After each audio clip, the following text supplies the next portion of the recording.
Welcome to this video. In this video we will study history of ancient India. इस video में हम अपने प्राचीन भारत के इतिहास को जानेंगे। अपने प्राचीन भारत के इतिहास को हम दो भागों में पढ़ेंगे, स्टोन एज और मेटल एज। स्टोन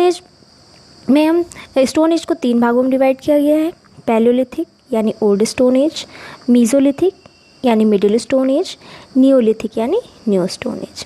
इसके बाद पढ़ेंगे मेटल एज कब से स्टार्ट हुई, जब से मेटल की डिस्कवरी हुई। तो फर्स्ट मेटल जो डिस्कवर हुआ था वो था कॉपर। तो जब मानव ने कॉपर के साथ स्टोन मिलाकर टूल्स बनाने शुरू किए, वो टाइम पीरियड कहलाया चालकोलिथिक एज। इसके बाद ब्रॉन्ज एज पढ़ेंगे। कॉपर के बाद टिन की डिस्कवरी हुई। जब कॉपर में टिन को मिलाया गया तो बना ब्रॉन्ज एज में हम IBC पढ़ेंगे, इंडस वैली सिविलाइजेशन को। इसके बाद आती है आयरन एज। आयरन एक नया मेटल था जिसकी डिस्कवरी 1000 BC में हुई थी। इसके बारे में हम आगे पढ़ेंगे। इसके बाद महाजनपद के बारे में पढ़ेंगे और मगध का उत्कर्ष पढ़ेंगे।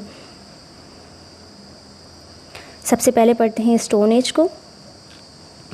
तो स्टोन एज को तीन अलग अलग अवधियों में विभाजित किया गया है। सबसे पहले है पुरापाषाण काल,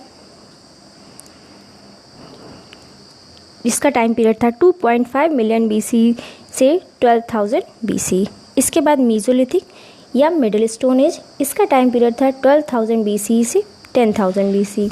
इसके बाद नियोलिथिक यानी कि नवपाषाण काल, इसका टाइम पीरियड था 10,000 BC से 3,000 BC।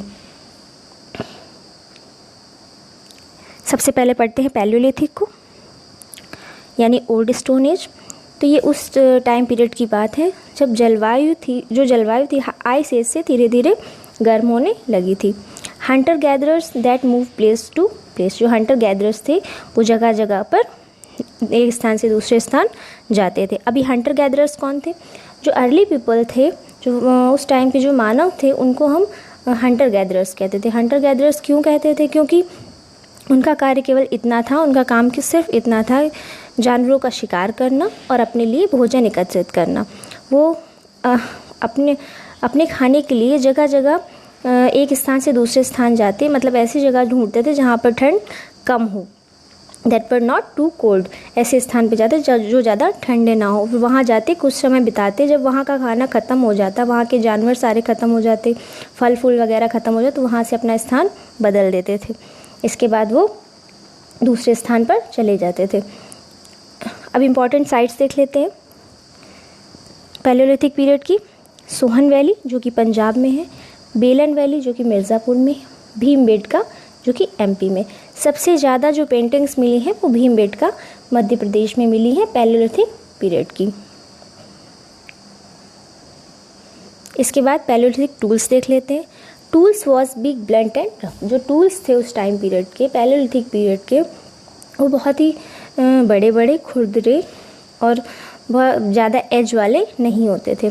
इस तरह से बड़े बड़े पत्थरों से वो लोग शिकार करते थे जानवरों का। इसके बाद पढ़ते हैं मीजोलिथिक। बेसिकली मीजोलिथिक को ट्रांजिशन पीरियड कहते हैं, पैलियोलिथिक से नियोलिथिक का, यानी पुराने से नए का जो ट्रांजिशन कहते हैं मीजोलिथिक को। तो क्लाइमेट था जो वो धीरे धीरे और गर्म होना शुरू हुआ। जैसे क्लाइमेट और गर्म होना शुरू हुआ तो ग्रासलैंड्स उगे। जब ग्रासलैंड्स उगे तो घास खाने वाले जानवर आए। जब घास खाने वाले जानवर आए तब डोमेस्टिकेशन स्टार्ट हुआ। जब धीरे धीरे जानवर बढ़े, इसके बाद में डोमेस्टिकेशन स्टार्ट हुआ। पहला एनिमल जो पाला गया था वो था dog. First animal to be tamed was dog.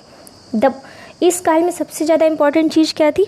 The bow and arrow का इन्वेंशन हुआ था, यानी धनुष बाण का इन्वेंशन हुआ था, जिससे ये लोग शिकार करते थे। इसकी इम्पॉर्टेंट साइट्स देख लेते हैं। आदमगढ़ जो कि MP और बागौर में है। राजस्थान में हमें डोमेस्टिकेशन के एविडेंस मिलते हैं। यहाँ से हमें पता चलता है कि इन्होंने डोमेस्टिकेशन स्टार्ट किया था। साल्ट लेक सांभर में हमें प्लांट्स यानी पौधों के उगने के, कल्टीवेशन के भी साक्ष्य मिलते हैं, यानी ये कह नहीं सकते कि उस टाइम पे एग्रीकल्चर, मीसोलिथिक पीरियड में एग्रीकल्चर स्टार्ट हो चुका था, पेड़ उगाना शुरू किया था उन्होंने, सरप्लस में एग्रीकल्चर नहीं था। जो एग्रीकल्चर आया वो नियोलिथिक पीरियड में आया। अब सबसे पहले मीसोलिथिक के टूल्स देख लेते हैं।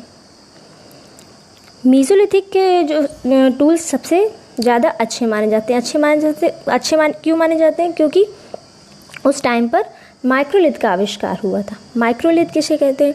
माइक्रोलिथ कहते हैं छोटे छोटे औजारों को, जो कि बहुत ही ज़्यादा छोटे और नुकीले बनाए गए थे, जिसका इस्तेमाल किसी भी, जैसे लकड़ी में लगाकर, इस तरह से आप देख सकते हैं कुल्हाड़ी बनाई गई है, देख सकते हैं कुल्हाड़ी बनाई गई है, और इस तरह से छोटे छोटे स्टोन एज वाले बनाए गए, जिससे जानवरों को फेंककर मारा जा सकता था। इसके बाद नियोलिथिक पीरियड को हम पढ़ेंगे, न्यू स्टोन एज। अब का मानव काफ़ी डेवलप हो चुका है। जब नियोलिथिक पीरियड में आते आते मानव काफ़ी डेवलप हो चुका है। लोगों ने फसलें उगाना शुरू किया है, यानी people learn how to grow crops, यानी लोगों ने फसलें उगाना शुरू कर दिया है। अब वो सीख गया है फसलें उगाना, किस तरह से हमें एग्रीकल्चर करना है वो सीख गया है। अब जब उसने फसलें उगाना शुरू की तो उसको परमानेंट हाउस की ज़रूरत पड़ी, क्योंकि जहाँ वो रहेगा, जहाँ वो अपनी फसल उगाएगा, वहाँ पर उसको समय समय पर पानी देना भी ज़रूरी है। तो इसलिए उसने वहाँ उसके परमानेंट हाउस हो गए, परमानेंट सेटलमेंट्स हो गए। मिट्टी के घर बना के रहते थे ये लोग। इन्होंने डोमेस्टिकेशन मीसोलिथिक से स्टार्ट कर दिया था, और जो नियोलिथिक पीरियड के लोग थे उन्होंने भी डोमेस्टिकेशन शुरू रखा था। वो जानवरों को पालते थे, जिससे उन्हें फूड, स्किन और मिल्क मिलता था। इम्पॉर्टेंट साइट्स देख लेते हैं। इसका सबसे इम्पॉर्टेंट क्वेश्चन ये, फर्स्ट एग्रीकल्चर साइट इन मेहरगढ़, यानी जो सबसे पहली एग्रीकल्चर साइट थी वो कौन सी थी? मेहरगढ़। मेहरगढ़ पड़ता कहाँ है? ये बलूचिस्तान, यानी पाकिस्तान के बलूचिस्तान में जो मेहरगढ़ पड़ता है वो एग्रीकल्चर की फर्स्ट साइट थी। सबसे पहले मानव ने क्या उगाया, किस चीज़ की खेती की? व्हीट एंड बार्ले, गेहूँ और जौ की खेती। इसका एक ये भी इम्पोर्टेंट साइट है, कश्मीरी ड्वेलिंग पिट। कश्मीरी ड्वेलिंग पिट मतलब ड्वेलिंग पिट्स का मतलब गड्ढा खोदकर घर बनाना। कश्मीर में हमें कुछ ऐसी जगह मिली है, बुरज़ाहम, कश्मीर के बुरज़ाहम में हमने ये पाया है कि वहाँ कुछ लोग ऐसे थे जो गड्ढा खोदकर घर बनाते थे और वहाँ रहते थे, उन्हें ड्वेलिंग पिट्स कहते हैं। रेंज ऑफ सेरामिक्स, मिट्टी के पात्र भी मिले हैं। विभिन्न प्रकार के पत्थर और हड्डी के औजार और माइक्रोलिथ कम पाए गए हैं। आगे बढ़ते हैं, नियोलिथिक के बारे में कुछ इंपॉर्टेंट फैक्ट्स देख लेते हैं। बुरज़ाहम में पाया गया है कि डोमेस्टिक के जो डॉग होते थे, जो कुत्ते होते थे, उनको उनके मास्टर्स के साथ दफना दिया गया था, यानी जो कुत्ते का जो मालिक होता था उसी के साथ उसको भी दफना दिया जाता था। फर्स्ट रेफरेंस ऑफ पॉटरी का मतलब मिट्टी के बर्तन बनाने के भी रेफरेंस मिले हैं। पता चला है कि उस टाइम पे लोगों ने पॉटरी बनना शुरू कर दिया था। अब एग्रीकल्चर स्टार्ट किया था तो उन्हें अनाज रखने के लिए कुछ चाहिए था, इसलिए उन्होंने पॉटरी बनाना स्टार्ट किया। Handmade pottery found in this age, हाथ से बनी हुई पॉटरी पाई गई। और बाद में नियोलिथिक के सबसे लास्ट टाइम पे foot wheel is also use. Foot wheel मतलब जो चक्का होता है मटके बनाने वाला, वो भी पाया गया है। सबसे ज़्यादा जो पैलियोलिथिक, मेसोलिथिक की जो और नियोलिथिक की जो पेंटिंग्स हैं वो भीमबेटका इन मध्य प्रदेश, ये देखिए भीमबेटका इन मध्य प्रदेश, बेलन valley in Uttar Pradesh, Narmada valley में हमें प्री हिस्टोरिक की जो पेंटिंग्स हैं वो मिलती हैं।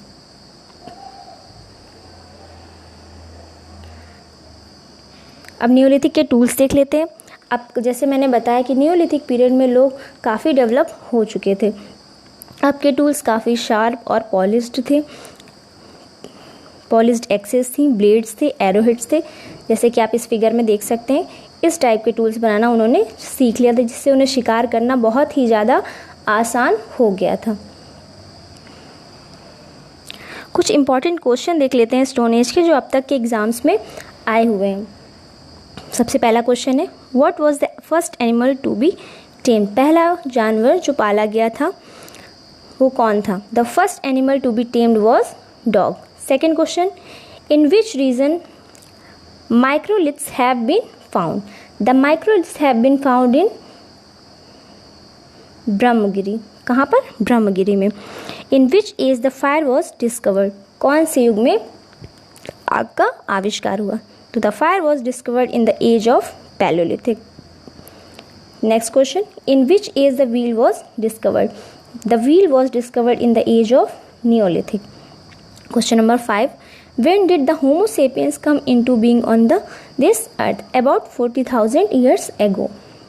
Next question, in which age the art of cloth weaving was started? लोगों ने कपड़ों को बुनना सिलना कब स्टार्ट किया? उसमें नियोलिथिक एज में। 7 नंबर question, in which age the tools was crop cutting were made? मतलब फसलें काटने के लिए जो टूल्स बने थे वो कब बने थे? तो जब नियोलिथिक में एग्रीकल्चर स्टार्ट हुआ तो उसी टाइम पर जिस चीज़ की जब ज़रूरत पड़ी तब क्रॉप कटिंग के टूल्स बने। तो कौन सा पीरियड था वो? Neolithic period.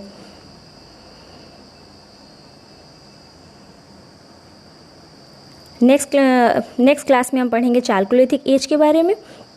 इस क्लास में इतना ही। Thank you.